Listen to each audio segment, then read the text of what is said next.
है ना। एक बच्चे को यहाँ पर डाउट आ रहा था कि यार यहाँ पे अगर बहुत ज़्यादा बैकलॉग हो गया है तो हम उसको कैसे कवर कर सकते हैं, उसको मैं आंसर कर देता हूँ, ठीक है।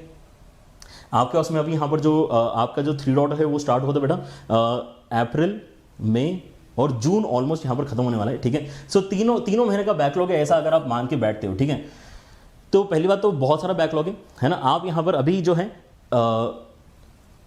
केवल अपने थियोरेटिकल अंडरस्टैंडिंग को ग्रो करने के ऊपर फोकस कर सकते हो, ठीक है। अभी जैसे कि इसके बाद में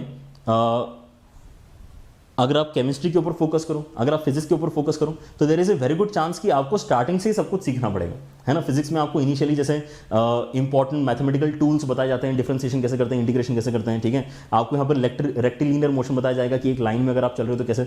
तो अगर आप जब तक वो नहीं पढ़ोगे तब तक आप प्रोजेक्टाइल मोशन और तब तक आप न्यूटन्स लॉज ऑफ मोशन नहीं पढ़ पाओगे, ठीक है। सो वहाँ पर बहुत अच्छा जो है कनेक्शन है, तो वो तो आपको करना ही पड़ेगा, ठीक है। आपको फिजिक्स में, केमिस्ट्री में स्टार्टिंग से ही सारी चीजें देखनी पड़ेंगी, ठीक है। लेकिन आप यहाँ पर सेक्रीफाइस क्या कर सकते हो, आप यहाँ पर प्रैक्टिस को थोड़ा सा भी सेक्रीफाइस कर सकते हो।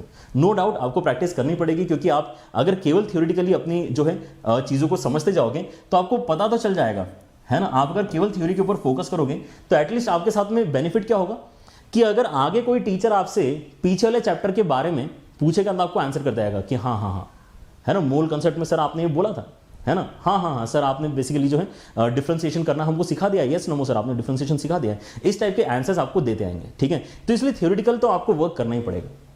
प्रैक्टिस आप यहाँ पे अगर करने के ऊपर ज़्यादा फोकस करोगे तो आप यहाँ पे जो है 3 महीने का बैकलॉग फिर 3 महीने में ही खत्म कर पाओगे, और उन 3 महीने में फिर आपको एडिशनली 3 महीने यहाँ पर सिखा दिए जाएंगे, तो आपके पास में फिर से 3 महीने का बैकलॉग होगा। तो अगर आपको बैकलॉग फिनिश करना है आपको कुछ ना कुछ तो सेक्रीफाइस करना पड़ेगा, ठीक है। और उसमें से एक चीज़ आपकी नींद भी है, आपको अपनी स्लीप भी थोड़ी सी सेक्रीफाइस करनी पड़ेगी, ठीक है, क्योंकि आपको ज़्यादा पढ़ना पड़ेगा ना। जो आपने यहाँ पे 3 महीने में पढ़ा है, जब तक आप उसको 1.5 महीने या 2 महीने में कवर नहीं करोगे तब तक आप लीड कैसे लोगे।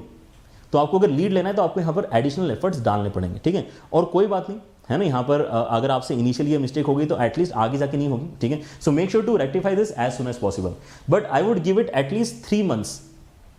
आपको अगर 3 महीने का बैकलॉग खत्म करना है तो आपको 3 महीने तक काम करते रहना पड़ेगा। लेकिन अगर उस दौरान आपने लाइव सेशंस नहीं देखे तो फिर कोई मतलब नहीं है ना, फिर तो आपका बैकलॉग खत्म ही नहीं हो पाएगा कभी, क्योंकि जो नई चीजें पढ़ाई जा रही है वो आपका बैकलॉग बन जाएगा, ठीक है। तो आपको लाइव सेशंस तो देखना ही है, आपको लाइव सेशंस तो देखना ही है, और साथ ही साथ जो आपके यहाँ पर पीछे हो गए सेशंस हैं उसके लिए आपको अपनी थोड़ी सी नींद सेक्रीफाइस करके पीछे वाले सेशंस भी देखना स्टार्ट करना है, ठीक है। जैसे कि अगर मैं आपको आइडिया देना चाहूँ तो आपने अगर ट्रिग्नोमेट्री अगर नहीं देखा है तो इन डिस्कशंस में आपको बहुत ज़्यादा दिक्कत नहीं होगी। एक हाथ दूसरा क्वेश्चन यहाँ पे मिक्सड आ जाएगा जहाँ पर ट्रिग्नोमेट्री का भी आइडिया इस्तेमाल हो रहा है, तो आपको वो वाला क्वेश्चन करते नहीं आएगा। लेकिन इसका ये मतलब नहीं कि आप सीक्वेंस सीरीज नहीं समझ पाओगे, सीक्वेंस सीरीज तो आप तब भी समझ पाओगे, ठीक है, अगर आपने ट्रिग्नोमेट्री स्किप कर दिया तो, ठीक है। इसलिए लाइव सेशन तो आपको देखना ही है, लेकिन उनके साथ साथ फिर आपको ट्रिग्नोमेट्री के ऊपर काम करना है, फंक्शंस के ऊपर काम करना है, ठीक है। ये सारी चीजें आपको करनी पड़ेंगी। बैकलॉग ऐसे ही क्लियर होता है, बैकलॉग में आपको मेहनत डबल करनी ही पड़ती है। There is no way that you can think कि हम यहाँ पे जैसे लाइफ चल रही वैसे चलते रहेगा और हम यहाँ पर जो है बाकियों के बराबर आ जाएंगे, नहीं।